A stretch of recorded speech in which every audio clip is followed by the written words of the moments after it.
Do we look alike? Hey there. Don't be scared. Sharon Horne-Ellstrom here, but you can call me Pajama Grandma. In case you haven't met yet, go and put hashtag pajama in the comments below so I know it's the first time you're being exposed to Pajama Grandma and my silliness about cups. Now, today, Daily Scare Share, day 390.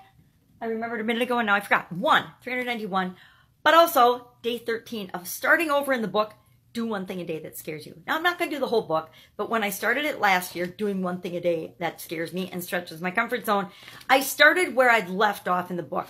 Instead of going back to the very beginning of the book, reading the introduction, like I should have, and started off with that, I started, and I did that for a couple of reasons. And one, I wasn't comfortable going back and reviewing the times I had started and failed the book. I wanted to set myself up for success. So instead of going back and going over and noticing and seeing and where I was, 5 years ago when I did this and why I quit it, because as I'm going through it now, I'm recalling exactly why I started and stopped it like 7 different times. And I never finished the book and I put it up on a bookshelf. And I didn't want to face up to that because I was already nervous and scared about doing it. And I wanted to commit to myself that this time I was going to start the book, and every day until I finished the entire book, I thought it would be a year, but it's already been a little longer.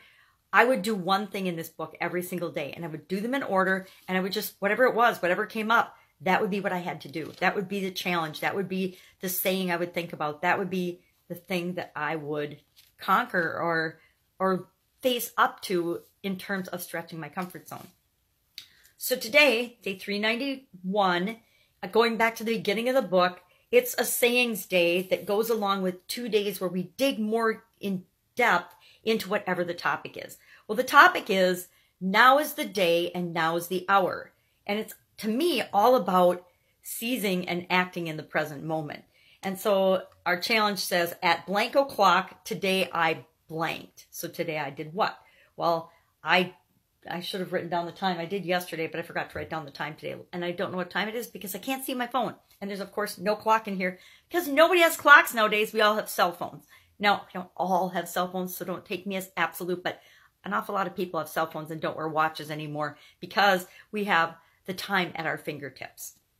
It doesn't really matter what time it is, ever, because now, right this instant, this minute, whatever you're doing is the only minute. Whatever you're doing, seeing, feeling, tasting, smelling, touching, this is the only moment we can experience. We can only experience this moment right now. So I wrote down, what am I going to do today at this very moment? And I'll write down the time as soon as I get off the phone of whatever time it is. I am going to listen to myself, listen to my gut, listen to my intuition, listen to what I call big me. I think that we're all made up of who we are on the surface. I call that little me, and this is just what I say. You can think of it any way you want, but I think of the me that shows up here in the world that everybody can see is me, but it's me with a little m.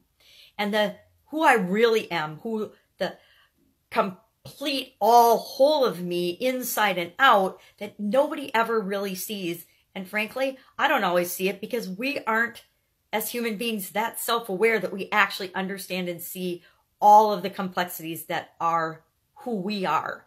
And I mean, our subconscious, our conscious, our being, our soul, whatever that means to you. So I call that big me with a capital M, capital E. My soul, my being, my who, the entirety of my existence, I call big me.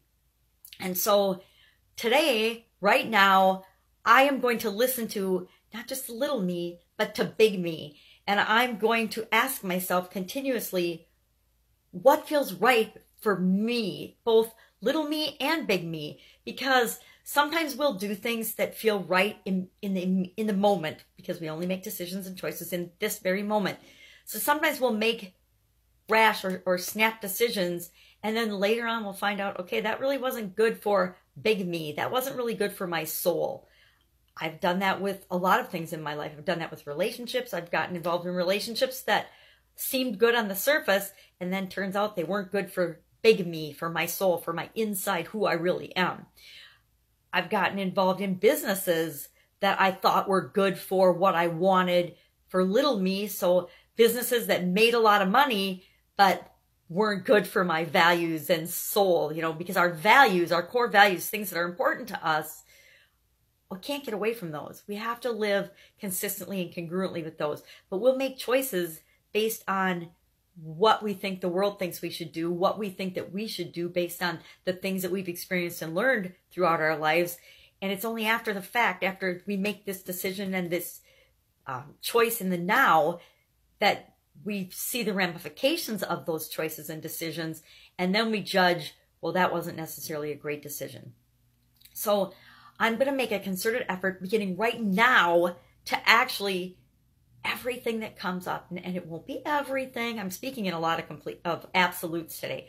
But when things come up, I'm going to ask myself, well, how do I feel about that right now? And how do big I and little I both feel about that? Big me and little me feel about that particular thing. How do I feel about the cat climbing on my books and papers, and she'll probably knock them on the floor?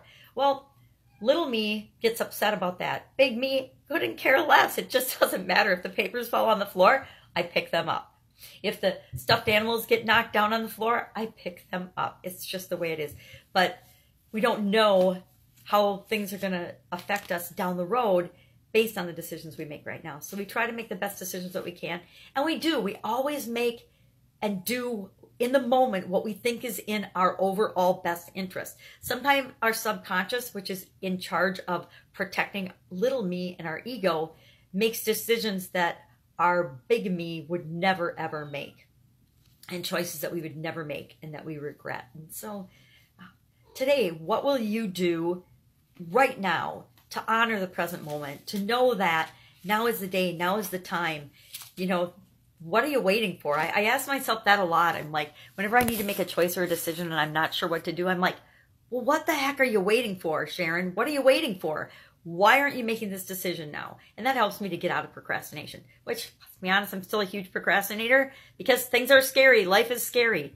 I'm going to say, don't be scared. Do it now. You got this. And I will, of course, be with you tomorrow.